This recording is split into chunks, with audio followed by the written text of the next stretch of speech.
Athi ugobela wakho wayekade emthwasisa wayinamandla kakhulu.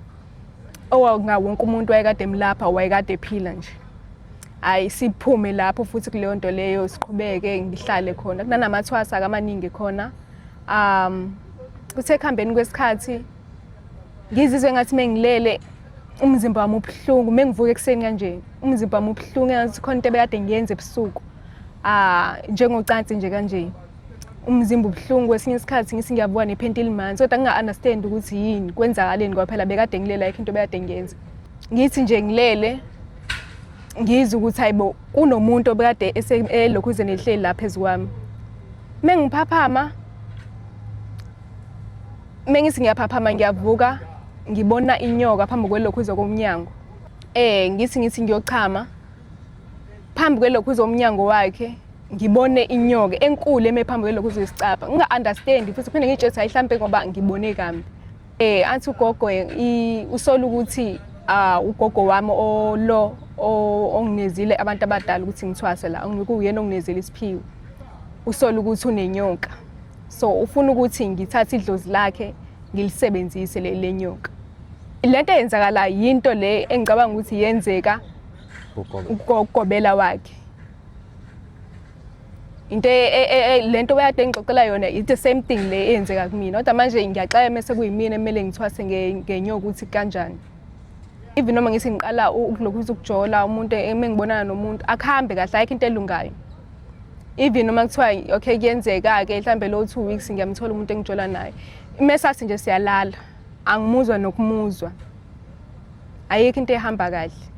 Nginibingelela ngiphinde nginamukele eMakhaya TV bafethu kuyintozo ngaso sonke isikhathi ukuthi ngibuye ngizohlala nani la phambi kwenu okhulumayo kusithembisa umfana wangobese phansi le enquthu kwankomo zinya leyo mpahla le bafethu ngokukhulu nje ukuyithoba ngizonithulela usisi la ongibhalelile wathi sithe nginenkinga engifisa ukuyidlulisela mhlambe ngokudlulisela lenkinga yami lapho kwi-channel yakho abangayibona benganginika usizo ngase ngithi ke hayi nami ke ngize ngizonithulela yena ke ngeke ngande kakhulu ngomlomo ngingalona ibhakede sisiwami ngikubingelela ngiphinde ngikwamukele eMakhaya TV. Yebo ngiyabonga njani bhuti? Ngiyaphila. Kwenze njani? Nginenkinga la ekukhuleni kwami kahle kahle bengikhula nje kumuntu obenempilo nje enteke kakhulukazi. Benokugula nje kakhulukazi egula kube ngcono uphinde egula. Kuthe kuhambeni kwesikhathi last year nje kanje abazali bami bangisa komunye umama ohlolayo. Wathi lo mama hayi abantu abadala la benginabo akusiyo ngoba ukugula okuthini. If ukuthi ngiyalashwa khona wangitshela ukuthi nginabantu abadala kumele ngaba ngizothwasa khona. Okay base abazali bami ngosibehambe bonke abantu sebekhathele naye mina. So if ukuthi ngalithola usizo abanankinga nalokho. Hayi ke bangishiya khona bengishiya khona hayi ke kwanza ukuthi impilo iba ngcono engathi ngibangconywana engilokho ngisiza umama ngisiza sekuhambeni kwesikhathi besizwana ke noma because bese ngihlala khona isikhathi esiningi esixoxa nje izinto eziningi sekuhambeni kwesikhathi angixoxela ukuthi ugobela owayekade emlokhuza emsiza nemlapha wayekade enenyoka. Hayi ngingayithathi serious because behleli siyixoxela siyijokela nje nakunankinga. Athi ugobela wakho wayekade emthwasisa wayinamandla kakhulu. Owakunga wonke umuntu wayekade emlapha wayekade ephila nje. Hayi siphume lapho futhi kuleyo nto leyo siqhubeke ngihlale khona. Kunanamathwasa amaningi khona. Kusekhambeni kwesikhathi ngizizwe ngathi mengilele umzimba wami ubuhlungu mengivuka ekseni kanje. Umzimba wami ubuhlungu ngathi khona into ebekade ngiyenze ebusuku. Njengocansi nje kanje. Umzimba ubuhlungu kwesinye isikhathi ngisingiyavuka nephenti limanzi kodwa nginga-understand ukuthi yini kwenzakaleni ngoba phela bekade ngilele ayikho into bekade ngiyenza. Hayi ngimtshela ugobela sekwenzekile nje isikhathi esiningi ngimtshela athi nayi abantu abadala labo. Okay sekuhambeni kwesikhathi ngithi nje ngilele ngizwe ukuthi hayibo kunomuntu obekade elokhuzeni ehleli lapha phezukwami. Mengiphaphama mengithi ngiyaphaphama ngiyavuka ngibona inyoka phambi kwelokhuzo komnyango. Ngitshela ukuthi hayi mhlambe bekade ngicabanga. Ngiphinde ngimtshele futhi ugogo ukuthi hayi kwenzakaleni athi nayi abantu abadala labo. Hayi Kuqhubeke isikhathi sihambe ngitshele nabanye amathwasa la bengithwasa nabo ukuthi yazi kwenzeka into kanje. Bengabikho umuntu onginika impendulo ecacile nje. Ugobela wakho namathwasa awedwa la. Sibaningana. So kuqhubeke ekuhambeni kwesikhathi ngithi ngiyochama. Phambi kwelokhu uzomnyango wakhe ngibone inyoka enkulu phambi kwelokhu uzesicapha. Nginga-understand futhi phinde ngitshela hayi mhlambe ngoba ngibone kambi. Ngimtshele mengivuka ugogo ngakusasa, mengimtshela athi nayi ngiyacabanga abantu abadala la, uyacabanga ukuthi abantu abadala labo. Okay. Ngidlule lapho bengathi ngiyayikhohlwa lento kodwa manje futhi ayiphuma emqondweni wami. Ngiyayibuza ukuthi why ngikhathala kanjena nomzimba ubuhlungu. Athi ugogo usola ukuthi ugogo wami onginezile abantu abadala ukuthi ngithwase la, uyena onginezile isiphiwo. Usola ukuthi unenyoka. So ufuna ukuthi ngithathe idlozi lakhe ngilisebenzise lenyoka. Ugogo wakho okuyena ongiphila isiphiwo owami wayenenyoka. Uthi wayenenyoka kodwa manje le story lesi lento eyenzakala yinto le engicabanga ukuthi yenzeka ugobela wakhe. Into lento bayade ngixoxela yona it's the same thing le eyenzeka kumina kodwa manje ngiyaxaya mase kuyimina emele ngithwase ngenyoka ukuthi kanjani. Then mawumtshela ukuthi le nyoka ilala nawe sort of like uzizwa ngathi ubulele nomuntu kusuthi nogogo wakho wayelala nayo ngokusho kugobela wakho. Into angitshele yona nje because ngimtshelile kani ngwathi hayi isuke kwabantu abadala bezongivakashela labo ayikho into enjalo ayikho inyoka engaveli izolala nami. Then mase ethi ugogo wakho wayenenyoka uthi ilenye lokhu usho ukuthi amandla engiphe wona la wenyoka emele ngiwasebenzise. Understand but ngokusho kwakhe ugogo wakho inyoka wayenzana. Ngicanga ukuthi mhlawumbe wayelapha ngayo noma kodwa nje le ukuthi ukulalwa nenyoka ngitshele into angitshele yona ukuthi ugogo wami wayenedlozi lenyoka elapha ngalabantu ebabusisa bebe right belapheka nje bebe impilo yabo izibengcono. Ugogo wakho mawulandela mhlawumbe ubuza abazali bakho wayenawo amandla edlozi. Wayenalo idlozi kodwa elenyoka ngikaze ngilizwe. Then bathini ekhaya mawubatshela? Ngeke ngabatshela ekhaya athi mayi akwazi ukuthi ngaqhubeka ngihlale ngihlukumezeka kanje kuyafana nokuthi ngihlele ekhaya impilo yami ayikho right. So bangilanda khona bathe bengilanda khona wangivumela futhi wathi angihambi kodwa since ngisukile khona impilo yami iwesi ngibasazama ukuthola amathuba omsebenzi akukho la ngahambanga khona ngibasazama nasesikoleni ema-university akuhambi kahle. Even noma ngithi ngiqala ukulokhu ukujola umuntu emengibonana nomuntu akuhambe kahle ayikho into elungayo. Even noma kuthiwa okay kuyenzeka ke mhlambe lo 2 weeks ngiyamthola umuntu engijola naye imesathi nje siyalala angimuzwa nokumuzwa ayikho into ehamba kahle. Okay. Nginemibuzo eminingi but ngicela ukuyilandelisa nje. Ake ngiqale ekhaya kini. Abazali bakho bakhona bobabili? Yebo basaphila. Iba affecta kanjani lento eyenzakalayo kuwe from uqala ugula before nje sekulodo logobela wakho? Ngicanga ukuthi sebekhathele nabo ngoba kuye kuthi lonke usizo abalitholayo kade bethi sebethatha yonke into. Akukho la bangahambanga khona ayikho into abangayenzanga. La aduthwasa khona uthi abazali bakho bathi yeka naye wavuma. Bangiyekisa khona. Azange ngiphothule khona. Okay. Mawubuka ungasekho phakathi ubuka ugobela wakho ubuka amathwasa mhlambe yini ongayisho ngabe beko right or whatever le ayisho eyenzakalayo enyoka yayitargethe wena kuphela? Nginalo ulwazi lalokho kodwa ngisafika khona izinto wabuzibuye ngathi zi-right but ekuhambeni kwesikhathi azange kube right ngingazi-ke bona cause ngangithi even noma ngithi ngiyazama ukuxoxa nabo ayekho umuntu owayekade efuna ukuxoxa wonke umuntu nje wayenendlela yakhe enza lento ayenzayo yethu ayekho umuntu oyevumelele ukuthi abe nobudlelwano nomuntu phakathi so angazi into eyenza ngaphakathi kuthi uyini kahle kahle.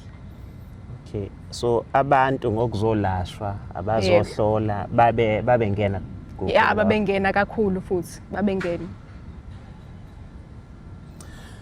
Okay. Masuphumile awusathwasi ukugula kusaqhubeka noma Kuqhubekile kancane but into nje eyenzeka kakhulu angazi noma ngizothi amabhadi noma yini but nje impilo yami bengathi imile ayiqhubeki ayikho into eyiqhubekelayo iphumelela engizamayo.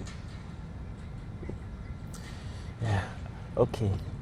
Masujola uthi molala nomuntu awumuzwa awusekho right. Yena abantu mhlawumbe or ngeke ngithi abantu kanti umuntu. Mawubheka uzizwa kanjani? Yini mhlawumbe leyo ngoba uthi umjolo last eyenza ukuthi ngigcine ihlukane ngabe nawe naye khona into emkhathazayo noma yena usuke right happy wena decide ukuthi ukhathe off? Kahle angazi noma inkinga ikuphi njengamanje ngoba ngeke ngazama ukujola nabafana angibezwa nje yonke into ngabo nje i-off. Ayitshela ukuthi mhlambe ngoba anginayo imizwa yabo kakhulu mhlambe angeke ngizame amantombazane ngazama nasemantombazaneni still kuyayifanela. Ayekho noyedwa engimizwayo akulasti lutho. Akulasti lutho. So it's because of le ndaba yenyoka. Ngiyacabanga because even noma kuthiwa siyalala nje hayi uyayifanela nokuthi nje ayikho into ayenzayo.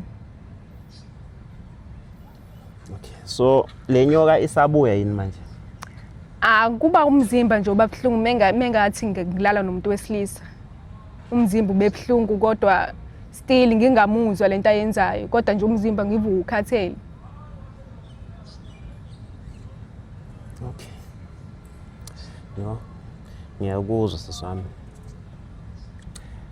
Ngiyakuzwa so mhlambe ngokuthi uyisho loyo yena ngingaze ngokukhulumela iluphi usizo obungafisa ukuthi sikusize ngalo?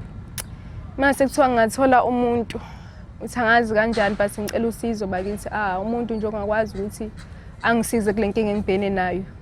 Ngalijabulela kakhulu usizo because sengizamile ngahamba nabalokhuze nabathandazi banginikeza amanzi but still akulungi lutho. Bengisathi ngizobuza ukuthi after usubuyile kuye bakhona yini abantu enike nabazama? Ngiseke sibe ngihambile abathandazi abawu2 banginikeza amanzi usangigeze ngawo kodwa kuyayifanela nje. Enye into after usuhamba abanye abantu lento edlozi basayisho or yabona yilo yadokotela kuphela and before since obahamba abanye abantu babeyisho ukuthi unedlozi or laqala ngayo? Laqala ngayo akekho umuntu wayekasho ukuthi nginedlozi uyena kuphela washo ukuthi nginedlozi. I mean akonje from my experience mangake ngifike nje umuntu ethi umkhulu wakho or ugogo wakho wayenedlozi hayi asisixabene nalowo muntu ngoba mina ngcono wena ugogo wakho ke uyamazwa elapha abantu. Labantu laba nokufika bethi unedlozi likamkhulu wakho ngibe ngimazi kahle ukuthi umkhulu mina engasisona isangoma bese bezophika ngokuthi bethi hayi phela naye lala emngenile akangafuni ukuthi emthathe likamkhulu wakhe. Lo mkhulu kamkhulu kukhokholozi ngeke ngiyibuza ukuthi kungani engangazi mina ngokwenyama nami ngingamazi noma ekhona ngokwedlozi or ngokwethonga.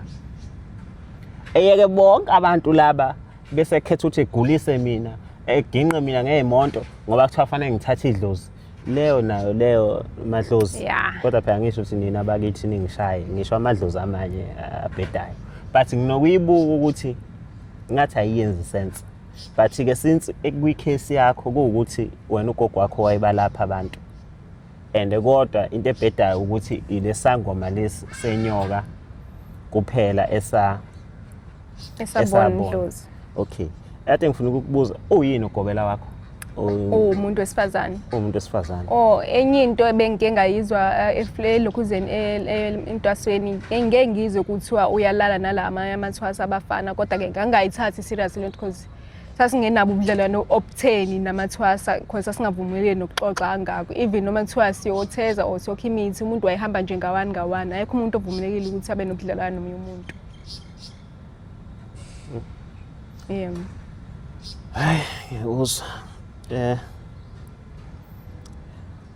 Mbukele emakhaya usisi uyalibeka udaba lakhe usizo wakhe alicelayo umuntu ongakwazi ukuthi mhlambe entwaseni yakhe wasebenzisa imithi wrong or mhlambe lenyoka eyayimlala akasagezekanga mhlambe isamembethe ngoba esho ukuthi mayelala nabantu besilisa usavuka umzimba ubhlungu kubuya yona leya feeling eyayinayo esalala nenyoka entwaseni yakhe and kwezama relationship akusahlangane ibhadi selimembethe umsebenzi akawutholi and ukugula kuhamba kubuye mhlambe makukhona abantu abanosizo bengasibhalela kwi-email yethu ethi emakhayatv1@gmail.com. inamba angisathandi ukuyishiya qala abantu bazokwazi inamba ngangiyishiya abantu bayafona befonele ukuzothi khona nje usawafona wathi